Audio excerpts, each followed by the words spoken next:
também um rapaz sensível e tinha um medo enorme, que em batalha se revelasse um covarde e desgraçasse o nome da família.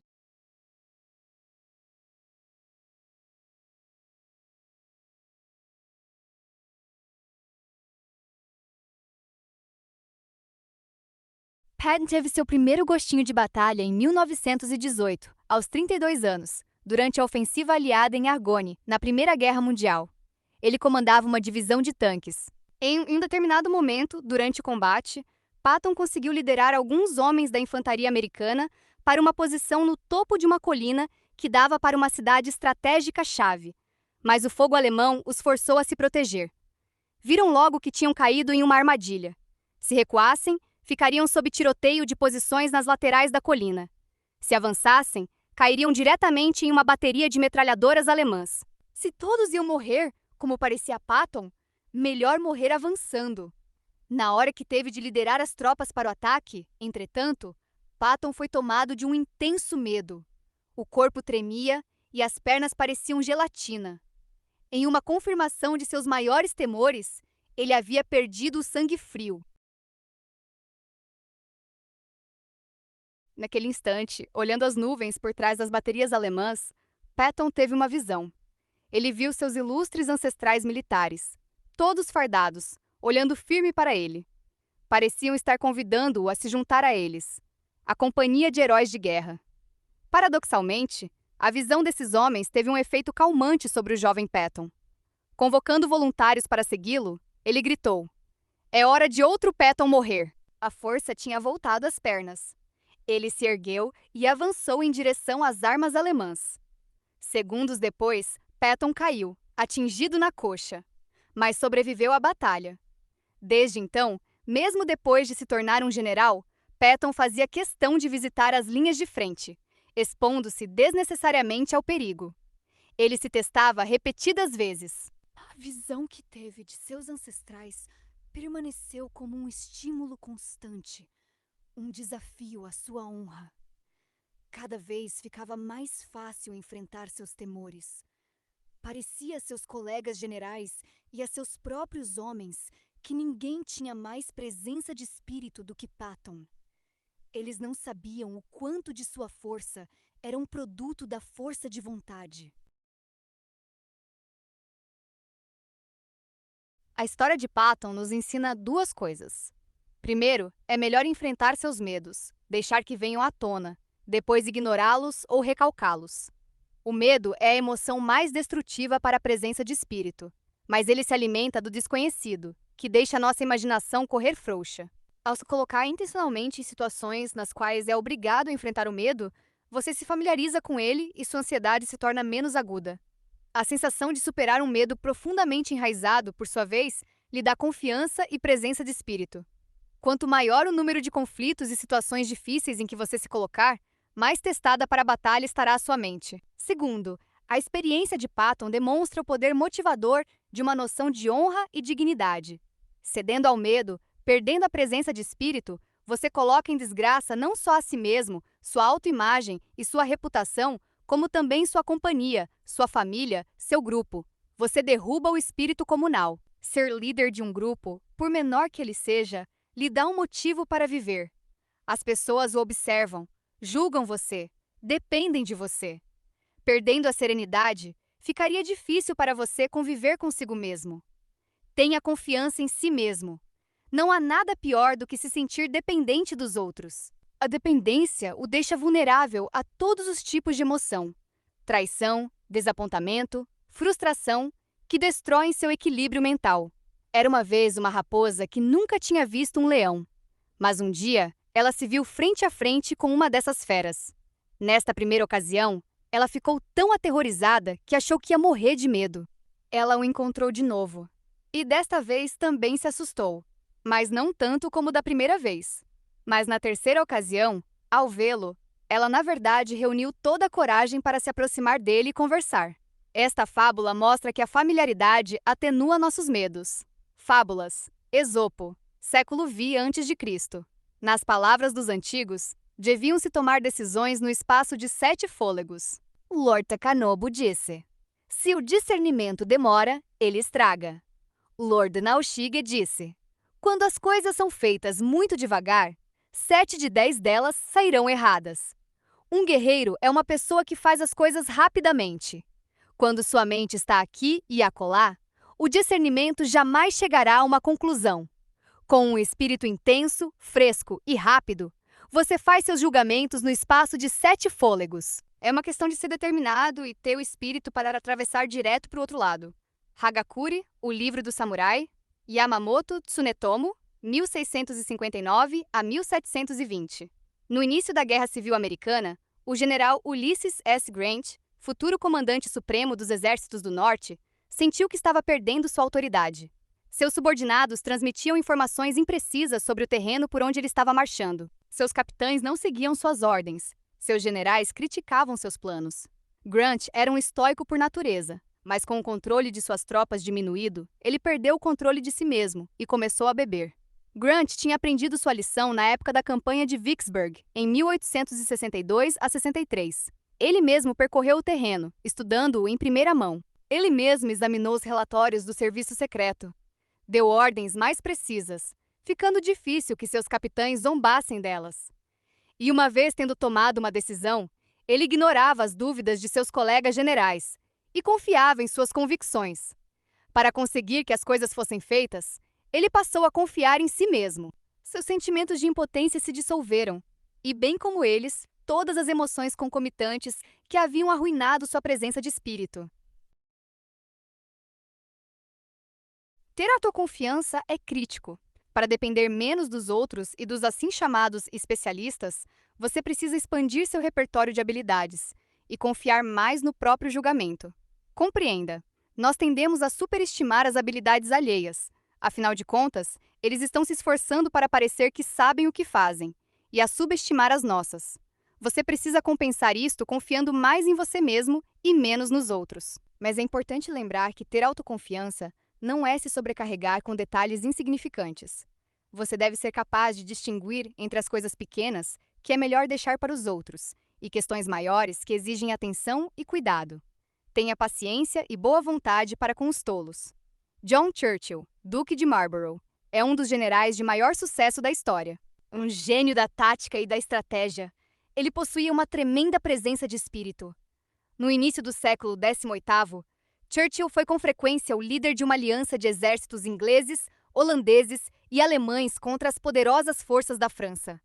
Seus colegas generais eram homens tímidos, indecisos, de mente estreita. Eles empacavam diante dos ousados planos do Duque. Viam perigo por toda a parte, desanimavam ao mais leve contratempo e promoviam seus interesses próprios à custa da aliança. Não tinham visão, não tinham paciência, eram tolos. O Duque, um homem da corte sutil e experiente, jamais enfrentava diretamente seus colegas, não lhes impunha suas opiniões. Em vez disso, ele os tratava como crianças, satisfazendo-os em seus temores enquanto os eliminava de seus planos. De vez em quando, ele lhes jogava um osso, fazendo algo de menos importância que tinham sugerido ou fingindo se preocupar com um perigo que tinham imaginado. Mas jamais se permitia ficar zangado ou frustrado. Isso teria arruinado sua presença de espírito, minando sua habilidade para liderar a campanha. Ele se forçava para permanecer paciente e animado. Ele sabia como tolerar os tolos sem perder o bom humor. Compreenda, você não pode estar em toda parte ou combater todo mundo. Seu tempo e sua energia têm limite, e você precisa aprender a preservá-los. O esgotamento e a frustração podem acabar com sua presença de espírito. O mundo está cheio de gente tola. Pessoas que não sabem esperar os resultados, que mudam com o vento, que não enxergam um palmo adiante do nariz. Você os encontra por toda parte. É o chefe indeciso, o colega precipitado, o subordinado histérico. Se trabalhar com tolos, não lute contra eles. Pelo contrário, considere-os da mesma forma que você considera as crianças ou os animaizinhos de estimação. Eles não são importantes o suficiente para afetar seu equilíbrio mental. Desapegue-se emocionalmente. E enquanto estiver rindo por dentro da tolice dele, faça-os em uma de suas ideias mais inofensivas. Conseguir não perder o bom humor com pessoas tolas é uma habilidade importante. Exclua todos os sentimentos de pânico, concentrando-se em tarefas simples. O Lord Yamanote, aristocrata japonês do século XVII, certa vez convidou seu mestre do chá para acompanhá-lo em uma visita a Edo, onde ia passar uns tempos. Ele queria exibir a seus colegas cortesãos a habilidade de seu criado nos rituais da cerimônia do chá. Ora, o mestre do chá sabia tudo o que havia para se saber sobre a cerimônia do chá, porém pouca coisa mais. Era um homem pacífico. Vestiu-se, entretanto, como um samurai, como sua alta posição exigia. Um dia, passeando pela cidade grande, ele foi abordado por um samurai que o desafiou para um duelo. O mestre do chá não era um espadachim e tentou explicar isto ao samurai, mas o homem não quis ouvir. Recusar o desafio seria desgraçar tanto a família do mestre como também o Sr. Yamanote. Ele tinha de aceitar, embora isso significasse morte certa. E aceitou, pedindo apenas que o duelo fosse adiado para o dia seguinte. Seu desejo foi atendido. Em pânico, o mestre do chá correu para a escola de esgrima mais próxima. Se ele ia morrer, queria aprender a morrer com dignidade. Para falar com o mestre de esgrima, era preciso ter cartas de apresentação. Mas o mestre do chá insistiu tanto, e seu terror era tão evidente, que finalmente foi-lhe concedida uma entrevista. O mestre de esgrima escutou sua história. O espadachim foi compreensivo. Ele ensinaria ao pobre visitante a arte de morrer, mas antes queria que lhe servisse um chá. O mestre iniciou o ritual, com calma e perfeita concentração. No final, o mestre de esgrima gritou excitado: "Você não precisa aprender a arte de morrer. O estado de espírito em que você está agora é o suficiente para enfrentar qualquer samurai. Quando vir seu desafiante, imagine que você vai servir chá a um convidado. Tire o casaco, dobre-o com todo cuidado, deposite sobre ele seu leque, exatamente como faz em seu trabalho. Este ritual forte é aquele que não se desequilibra pelas emoções mais poderosas." Da Guerra, Karl von Clausewitz, 1780 a 1831. Seja como for, ele percebia agora que não importava grande coisa contra que tipo de soldados ele ia lutar, desde que lutassem. O que de fato ninguém contestava. Havia um problema mais sério. Ele estava em sua casamata pensando nisso. Ele tentava matematicamente provar a si mesmo que não ia fugir da batalha. Um pequeno pânico crescia em sua mente. Conforme sua imaginação se adiantava para uma luta, ele via hediondas possibilidades. Ele contemplava as ameaças ocultas do futuro e fracassava em um esforço para se ver de pé corajosamente no meio delas. Ele lembrou suas visões de glória de lâminas partidas, mas à beira do iminente tumulto, suspeitava que fossem quadros de imagens impossíveis. Ele saiu da casa-mata e começou a andar nervosamente de um lado para o outro. "Bom Deus, o que está acontecendo comigo?" ele disse em voz alta. Ele sentia que, nesta crise, suas leis de vida eram inúteis. O que tivesse aprendido a seu respeito não servia de nada aqui. Ele era um número desconhecido. Concluído, o mestre do chá devia erguer sua espada com o mesmo espírito alerta. Então, ele estaria pronto para morrer. O mestre do chá concordou em fazer como seu professor disse. No dia seguinte, ele foi se encontrar com o samurai, que não pôde deixar de notar a expressão calma e digna no rosto de seu adversário, ao tirar seu casaco. Talvez, o samurai pensou, este mestre do chá desajeitado seja mesmo um hábil espadachim. Ele se curvou, desculpou-se por seu comportamento no dia anterior e saiu correndo. Quando as circunstâncias nos assustam, nossa imaginação tende a assumir o controle, enchendo nossas mentes de ansiedade sem fim. Você precisa controlar sua imaginação, o que é mais fácil de dizer do que de fazer. Quase sempre a melhor maneira para se acalmar e ter este controle é forçar a mente a se concentrar em algo relativamente simples. Um ritual tranquilizante, uma tarefa repetitiva que você faça bem. Você está criando o tipo de serenidade que lhe é natural quando sua mente está absorta em um problema. Uma mente focada não tem espaço para ansiedades ou para os efeitos do excesso de imaginação. Uma vez recuperado seu equilíbrio mental, você pode então enfrentar o problema. Ao primeiro sinal de qualquer tipo de medo, pratique esta técnica até que ela se torne um hábito. Ser capaz de controlar sua imaginação em momentos intensos é uma habilidade crucial. Não se deixe intimidar. A intimidação sempre será uma ameaça à sua presença de espírito. É uma sensação difícil de combater. Durante a Segunda Guerra Mundial, o compositor Dmitri Shostakovich e vários colegas seus foram convocados para uma reunião com o governante russo Joseph Stalin, que lhes havia encarregado de compor um novo hino nacional. Reuniões com Stalin eram aterrorizantes. Um passo em falso podia conduzir você a uma viela muito escura. Ele o olhava de cima para baixo até você sentir a garganta apertada. E, como costumava acontecer nas reuniões com Stalin, esta foi por um mau caminho. Ele começou criticando um dos compositores pelo arranjo ruim que tinha feito para seu hino. Apavorado, o homem admitiu que tinha usado um arranjador que tinha trabalhado mal. Aqui, ele estava cavando vários túmulos. Claro que o pobre arranjador poderia ser repreendido. O compositor era responsável pela contratação, e ele também poderia pagar pelo erro. E os outros compositores, inclusive Shostakovich? Stalin podia ser implacável, uma vez tendo farejado o medo. Shostakovich já tinha escutado o suficiente.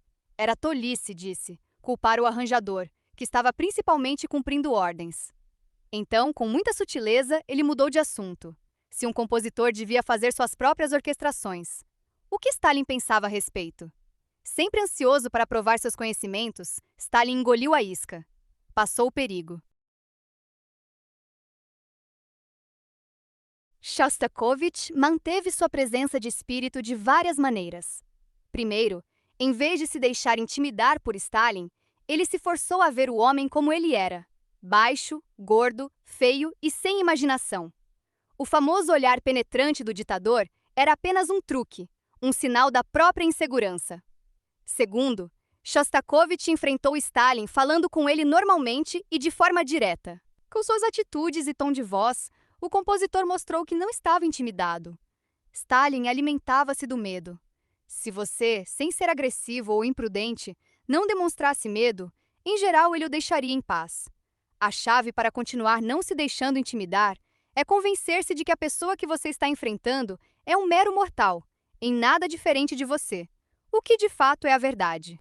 Veja a pessoa, não o mito. Imagine-a como uma criança, como alguém cheio de inseguranças. Reduzir o outro às suas devidas proporções o ajudará a manter o seu equilíbrio mental. Desenvolva seu Fingerspitzengefühl.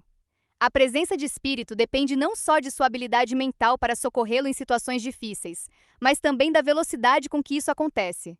Esperar até o dia seguinte para pensar qual é a atitude correta a tomar não é bom para você. Velocidade aqui significa reagir às circunstâncias com rapidez e tomar decisões relâmpago. Este poder muitas vezes é interpretado como uma espécie de intuição, o que os alemães chamam de Fingerspitzengefühl. Erwin Rommel, que liderou a campanha com tanques alemães no norte da África durante a Segunda Guerra Mundial, tinha muito tato na ponta dos dedos. Ele podia sentir quando os aliados atacariam e de que direção.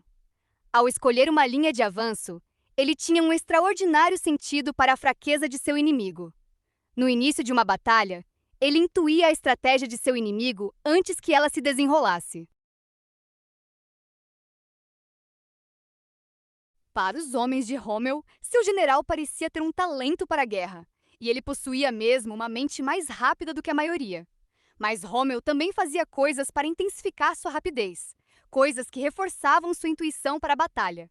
Primeiro, ele devorava informações sobre o inimigo, desde detalhes sobre seu armamento até traços psicológicos do general adversário. Segundo, ele se tornou um especialista em tecnologia de tanques, de forma a tirar o máximo proveito de seu equipamento.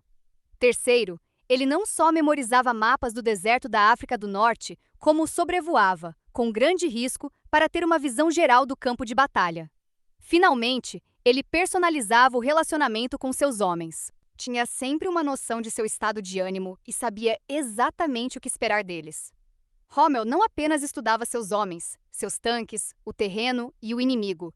Ele se colocava na pele deles, compreendia o espírito que os animava, o que os motivava. Tendo agido com cautela com relação a essas coisas, na batalha ele entrava em um estado mental no qual não tinha de pensar conscientemente na situação. A totalidade do que estava acontecendo estava em seu sangue, na ponta de seus dedos. Ele tinha Fingerspitzengefühl. O homem centrado tem julgamento calmo, sem preconceitos. Ele sabe o que é importante, o que não tem importância. Ele enfrenta a realidade serenamente e com desapego, conservando seu senso de oportunidade. O Hara no Aru Hito, homem com centro. Enfrenta a vida calmamente. É tranquilo e está pronto para qualquer coisa. Nada o perturba. Se de repente explode um incêndio e as pessoas começam a gritar em uma confusão louca. Ele faz a coisa certa imediatamente e com tranquilidade. Ele confere a direção do vento, resgata o que é mais importante, vai buscar água e se comporta sem hesitação conforme a emergência exige. O Hara no Naihito é o oposto de tudo isso. O Hara no Naihito se aplica ao homem, sem julgamento calmo. Falta-lhe a moderação que deveria ser sua segunda natureza. Portanto, ele reage ao acaso e subjetiva, arbitraria e caprichosamente. Ele não sabe distinguir entre importante e não importante, essencial e não essencial.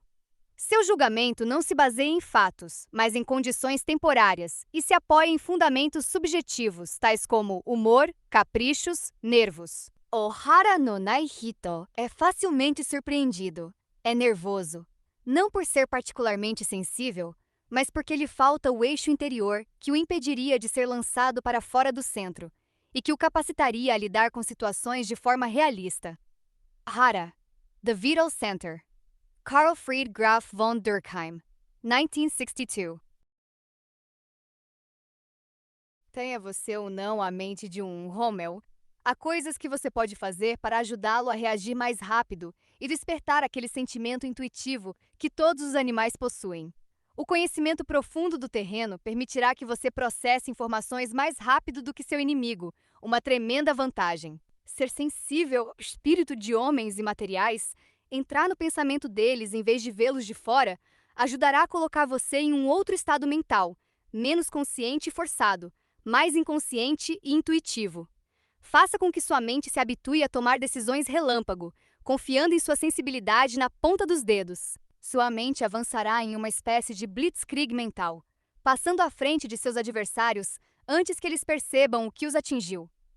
Finalmente, não pense na presença de espírito como uma qualidade útil apenas nos períodos de adversidade, algo para ligar e desligar conforme você precise. Cultive-a como uma condição diária.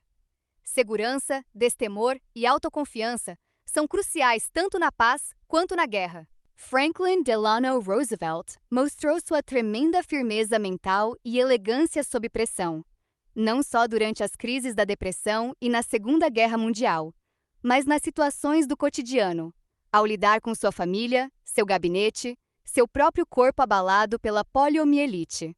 Quanto mais você se aprimorar no jogo da guerra, mais sua disposição de espírito guerreira o servirá na vida diária. Quando surgir uma crise, sua mente já estará calma e preparada. Uma vez tendo a presença de espírito se tornado um hábito, ela jamais o abandonará. Imagem: o vento. O afluxo de eventos inesperados e as dúvidas e críticas daqueles que o cercam são como um forte vento no mar. Ele pode vir de qualquer ponto da bússola, e não há para onde escapar. Não há como prever quando e em que direção ele baterá. Mudar de direção a cada golpe de vento só o lançará para o mar aberto. Bons pilotos não desperdiçam tempo preocupando-se com o que não podem controlar. Eles se concentram em si mesmos, na habilidade e firmeza de sua mão, no curso que traçaram e em sua determinação de chegar ao porto, aconteça o que acontecer. Autoridade. Uma boa parte da coragem é a coragem de ter feito a coisa antes. Ralph Waldo Emerson. Inverso. Nunca é bom perder sua presença de espírito, mas você pode usar aqueles momentos quando se é obrigado a saber como agir no futuro. Você deve descobrir um jeito de se colocar no meio da batalha, depois se observar em ação.